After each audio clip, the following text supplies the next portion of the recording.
కేసీఆరే రావాలా. కేసీఆర్ ఎన్నో రద్దయిపోయింది. మన తెలంగాణ గురించి సాధిద్దామని పాపం ఎన్నో చేశాడు. ఆ రద్దయిపోయిందంతా ఎంత నష్టమైపోయారు జనాలు, బస్సులు, మనుషులు అన్నీ చాలా కర్ఫ్యూ అయిపోయాయి. తెలంగాణ అని ఒక రూట్ తెచ్చిపెట్టాడు కదా, అది నిలబెట్టుకోవాలి. అంతేగాని మధ్యరకని ఇప్పుడు కాంగ్రెస్ వచ్చింది అందులోకి వెళ్ళిపోదామంటే ఇతను మరి కట్టపడ్డాడు కదా కేసీఆర్. అప్పుడు ఎంత కట్టపడ్డారు. అదన్నా మన తెలంగాణ అని కొంచెం నుంచో పేరు ఉంది కదా, పేరు నిలబెట్టాలి. పేరు దీకంట అదొకటి. సునీతమ్మకే ఇయ్యాలి ఒకటి. భర్త లేడు కదా పాపం, కొంచెం సునీతమ్మకి ఇయ్యాలా, కొంచెం నిలబెట్టాలి. అందరం కలిపి సునీతమ్మని నుంచోబెట్టాలి. భర్త లేని లోటు లేకుండా నుంచోబెట్టాలి.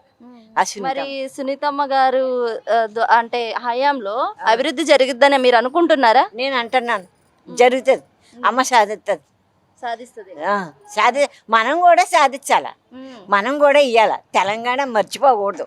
తెలంగాణ గురించి ఎంతో రద్దు అయిపోయింది. అది మళ్ళీ వెనక దోసేసి మళ్ళీ కొత్తగా కాంగ్రెస్ వెళ్తే అది ధర్మమేనేటి. ఇప్పుడు మట్టుకు బాగానే ఉంది. ఏదో ఓ మాదిరిగా ఇతను చిన్నోడు, కేసీఆర్ పెద్దోడు. నువ్వు నేను ఒకటి ఎలాగవుతావు? నువ్వు చిన్నపిల్లవి, నేను పెద్దదాన్ని. కేసీఆర్ అంటే అనుభవం ఉన్నవాడు, ఇతనేమో చిన్నపిల్లోడు కదా, ఇంకా తెలవదు. చెప్పినట్టుగా వాళ్ళంతా చెప్పినట్టుగా నడుస్తాడు అంతే.